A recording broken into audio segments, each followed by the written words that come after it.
Hi, my name is Marla Aaron, and I am the designer of Marla Aaron Jewelry.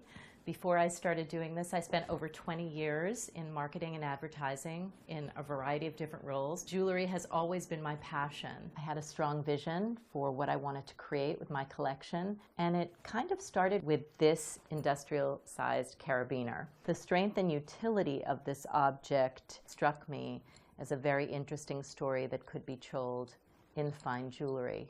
I want to show you how the convertibility works. Here's a Greek key bracelet which comes in silver and gold. It's featuring a rose gold regular. I'm taking the regular lock off of the bracelet and I'm adding it to a strand of faceted amethysts like that. Wrap it around once, wrap it around twice.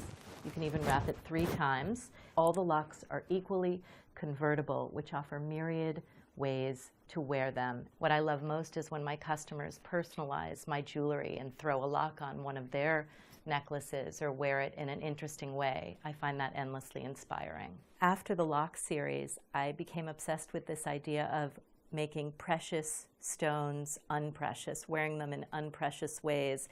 So I developed this cuffling, which is brass, and we did it in brass and silver, and then I started adding stones, mostly sapphires, multicolored sapphires, directly into the brass and into the silver. This shape was really interesting for an ear cuff. You can stack them on your ear, and they mirror exactly the shape of the cuffling. For the holidays, I'm releasing this version, which is the rebus cuffling. A rebus poem is a poem told without words. This is a solid rose gold cuff with a heart-shaped ruby. Once the person buys it, they can add the stones that are their birthstone or a particular story that they want to tell, and it becomes a wordless poem on their wrists. When I started my business, everything that I thought would be super easy was in fact hard, and everything that I thought would be hard was actually not that hard. I thought that within the first year I'd have 25 retailers like that, and in fact the reality is much different than that. It is very hard. The first retailer to have faith in me was the incredible designer Gary Graham, who put me in his flagship store as the only jewelry designer, where I remain today. I am incredibly grateful, and the relationships that I've formed with Gary's customers has been amazing, an education for me. The same goes for Love Adorned.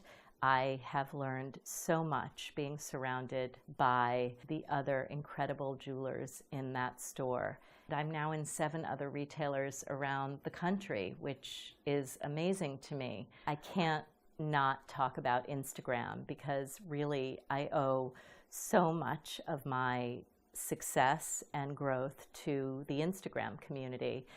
They have embraced me, and I sell jewelry from $60 to $15,000. We tell stories with the jewelry that we wear. I don't just wear Marla Aaron jewelry, I wear jewelry from my own collection, and I love seeing how my customers incorporate my pieces into their own collections.